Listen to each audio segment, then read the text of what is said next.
내일 일은 난 몰라요. I don't know about tomorrow 란 제목으로 두 번째 말씀을 전하겠습니다. 본문을 보면 장사와 이익을 말합니다. 다른 도시에 가서 1년 동안 사업을 하겠다고도 말해요. 바꿔 말하면 이제 경영, 비즈니스, 사업에 대한 이야기입니다. 사업, 경영, 비즈니스에 대해서 잠언 16장이 많은 말씀을 합니다. 마음의 경영은 사람에게 있어도 말의 응답은 여호와께로부터 나오느니라. 너의 행사를 여호와께 맡기라. 그리하면 내가 경영하는 것이 이루어지리라. 하나님이 응답하시고 하나님이 이루어 주신다를 말합니다. 그러기 위해서는 여호와께 맡기라고 말해요. 본문에 사업하는 자의 문제는 하나님에 대한 언급이 없고 다 자기 계획이고 하나님께 맡기는 것이 없습니다. 그래서 내일 일을 알지 못한다라고 말을 해요. 그러나 잠언 16장은 하나님께 맡기는 자의 경영은 비즈니스는 하나님이 이루시고 하나님이 응답하신다를 말합니다. 맡기라로 번역된 히브리어는 roll, 굴리다입니다. 창세기 29장에서 그 단어가 우물을 막은 돌을 굴려내다에 쓰입니다. 곧 내 마음의 경영 계획이 돌이라면 하나님 쪽으로 굴리라 이에요. 베드로전서 5장으로 하면 cast, 던지라입니다. 너희 염려를 다 주께 맡기라. 캐스트 하라, 던지라를 말해요. 굴리다든 던지다든 결국 하나님께로 보내라 입니다. 방법은 기도이에요. 인생의 계획, 소원, 당면 과제, 기도로 하나님께 맡기는 겁니다. 내일 일을 모른다로 하면 나는 내일 일을 모르기 때문에 내일을 아시는 하나님께 내 인생의 계획을, 경영을, 소원을 맡기는 겁니다.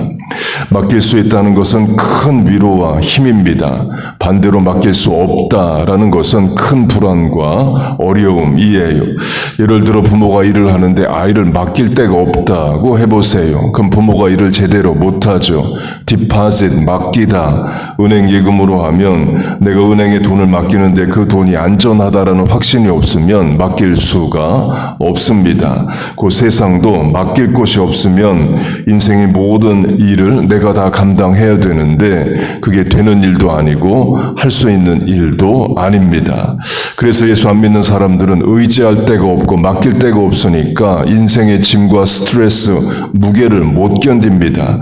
그래서 술, 담배, 도박, 마약 이런 것들을 하죠. 그러나 한다고 되는 일이 아닙니다. 도리어 감당할 수 없는 인생의 짐에 불안장애, 우울증, 공황장애 이런 것들에 걸릴 수밖에 없어요. 그러나 우리는 같은 인생의 짐과 스트레스가 있어도 그렇게 퇴폐적으로 해결하는 것이 아니라 울어도 하나님 앞에 나와 울고 기도함으로 어려움들을 이겨 나갑니다. 곧 우리가 예수 믿는다는 것은 큰 위로와 능력입니다. 맡길 대상이 있기 때문에 그래요. 그것도 전능하신 하나님께 맡기는 겁니다. 시편 46편으로 하면 하나님은 우리의 피난처가 되시고 환난 날에 피할 바위가 되어 주십니다. 여러분 믿습니까? 페이스북에서 그림 하나를 봤습니다. 사람이 내일 장래를 알지 못하고 그 장래에 겪을 일이 점점 더 어려워진다를 이제 그림으로 그린 거예요. 한 청년이 대학이라는 관문을 통과하려고 합니다. 대학 입시 어렵죠. 들어가기도 어렵고 공부도 어렵습니다. 그런데 대학 졸업 후에 취업은 더 어려워요. 직장 생활 더 어렵습니다. 그걸 그림으로 잘 표현을 했습니다. 대학의 어려움이 화살의 공격이라면 취업과 직장 생활은 대포가 쏘아지는 그런 것으로 그림을 그렸습니다. 그리고 결혼과 결혼 생활은 더 어렵게 그려 놓았어요. 인상적인 것은 최상위에는 자식이 있습니다. 그 자식을 고질라, 미국 영화에서 괴물로 나오는 그 가슬러, 고질라로 그려 놓았어요. 부모가 자녀 때문에 겪는 어려움이 크다는 거죠. 곧 한 청년이 대학이라는 어려움, 당면 과제 앞에 서 있으면서 대학에 들어가면 인생 좋아지겠지 소원을 품습니다. 대학을 졸업하면 좋아지겠지 소원을 품어요. 그러나 더 어려운 직장과 직장 생활이 있고 또 직장 생활에 들어가면 인생 좋아지겠지 하면 그 다음에 결혼이란 더 어려운 일이 있고 결혼을 하면 안정되고 좋아지겠지 하지만 최상위권의 괴물 같은 자녀가 더 어렵게 할 것이 기다리고 있다는 거죠. 곧 앞으로 겪게 될 일을 예상도 못하고 있고 닥친다 해도 해결할 능력이 없다를 그림으로 표현을 했습니다. 그 맞는 그림이죠. 곧 사람은 내일 일을 알지도 못하고 닥쳐오는 일에 대한 감당할 능력도 없습니다. 그러니까 하나님을 믿고 의지하는 거죠. 내일 일을 우리는 모르기 때문에 내일 일을 능히 아시고 해결하시는 하나님께 우리는 맡기며 살아가는 겁니다. 기도가 방법이고 기도가 능력입니다. 기도할 때 하나님 우리를 도우시고 길을 여십니다. 여러분 믿습니까? 계속해서 본문의 장사와 이익, 경영에 대한 잠언 16장의 말씀입니다. 사람이 마음으로 자기의 길을 계획할지라도 그의 걸음을 인도하시는 이는 여호와시니라. 본문으로 하면 한 사업가가 도시에 가서 1년을 있으면서 장사하여 이익을 얻을 계획을 세웁니다. 잠언 말씀으로 하면 그 계획이 좋은 결과를 얻으려면 하나님의 인도하심이 있어야 된다를 말합니다. 하나님 인도하시지 않으시면 다른 도시로도 못 가고 1년 세월 있을 수도 없고 있는다 해도 원하는 이익을 못 냅니다. 시편 127편으로 하면 하나님이 집을 세우지 아니하시면 세우는 자의 수고가 헛되고 하나님이 성을 지켜주지 아니하시면 파수꾼의 깨어 있음이 헛되다라고 말합니다. 그리고 일찍 일어나고 늦게 눕고 수고의 떡을 먹음이 헛되다라고 말해요. 일찍 일어나고 늦게 눕는 것 이민자의 삶이고 뉴욕 뉴저지의 생활 패턴과 같죠. 그렇게 수고하고 애써도 하나님이 돕지 아니하시면 다 헛되다라고 말합니다.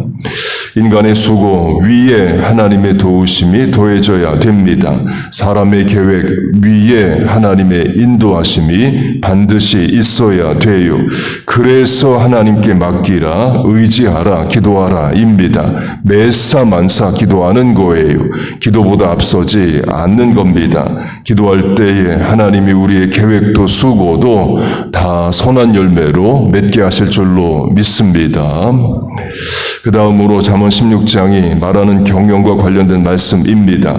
제비는 사람이 뽑으나 모든 일을 작정하기는 여호와께 있느니라. Every decision is from the Lord.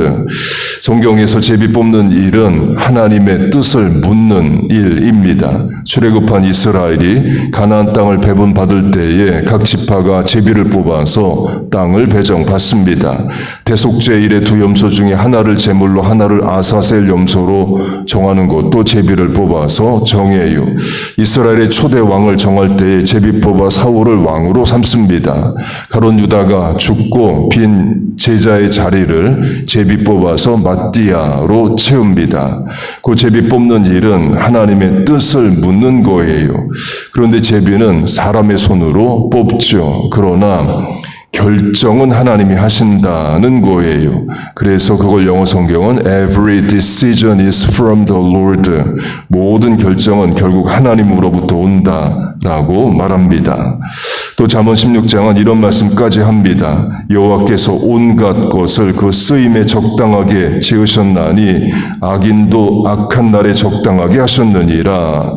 곧 악인이 득세하는 것까지도 하나님은 다 통제하고 계시다를 말해요.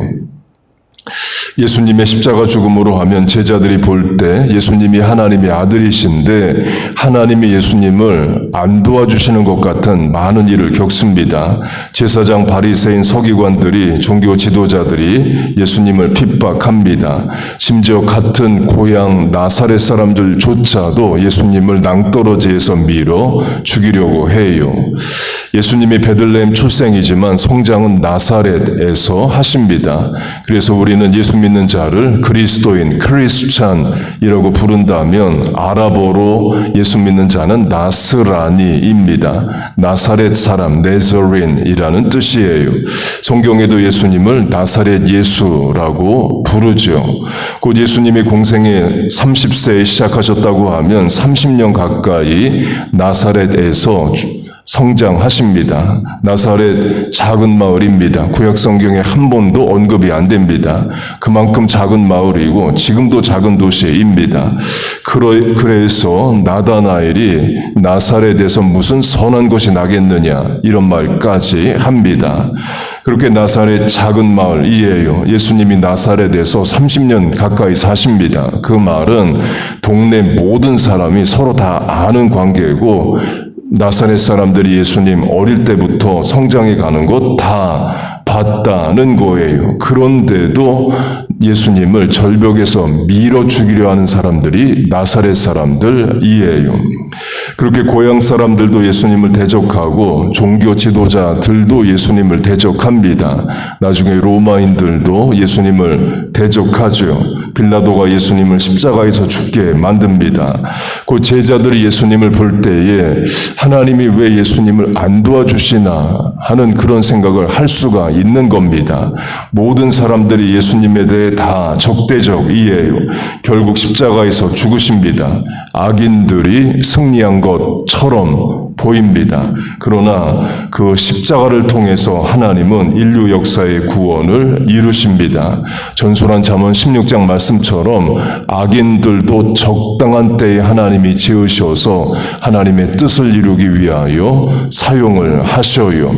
그러면 우리는 어떤 일이 일어나든지 결국에 하나님이 이기시고 승리하시고 계획하시고 하신 대로 된다를 확신할 수 있는 거죠. 오늘이란 현실이 어렵고 힘들다 해도 내일을 주관하시고 능히 바꾸시는 분이 하나님이시기 때문입니다. 곧 본문과 잠언 16장이 교집합이면서 강조점이 이겁니다. 사람이 그 무슨 계획을 해도 결국에 이루시는 분은 하나님이시라는 거예요. 악인들이 그 어떤 계획을 해도 결국에 이기시는 분은 하나님이시라입니다. 그러니 하나님을 의지하고 하나님께 맡기고 기도하라를 말해요. 성경에 roll, 굴리다, cast, 던지다, 맡기라, 의지하라, 기도하라 많은 말씀들이 있습니다. 그 말은 이루어 주시겠다, 도와주시겠다는 거죠. 너의 고민, 계획, 소원, 당면, 과제 혼자 가지고 어려워하지 말고 내게 맡기면 기도하면 그래 내가 도와줄게 하나님 명령하시고 약속하셔요. 도와주시려고 인도하시려고 명령하신 겁니다. 여러분 믿습니까? 그렇게 하십시다. 오늘도 내일 일도 장래도 소원도 다 하나님께 맡기고 의지하고 기도하며 살아가는 그래서 하나님의 뜻을 이루어드리는 우리 모두 되시기를 주의 이름으로 축복하고 축원합니다. 아멘. 기도하겠습니다. 하나님 아버지, 우리를 기도의 자리로 부르심을 감사합니다. 기도를 통해서 하나님께 맡깁니다. 하나님을 의지합니다. 소원을 아뢰입니다. 도움을 구합니다. 우리를 도와 주옵소서. 내일을 모르는 연약한 인생이기에 내일을 아시는 전능하신 하나님을 의지합니다. 이 새벽 기도의 실천에 하나님 복을 내려 주옵소서. 또한 입술을 열어 간구하는 기도에 하나님 응답하시고 은혜를 내려 주옵소서. 사람이 할 수 없는 일들을 아버지 되신 하나님이 행하여 주옵소서. 예수님의 이름으로 기도하옵나이다. 아멘.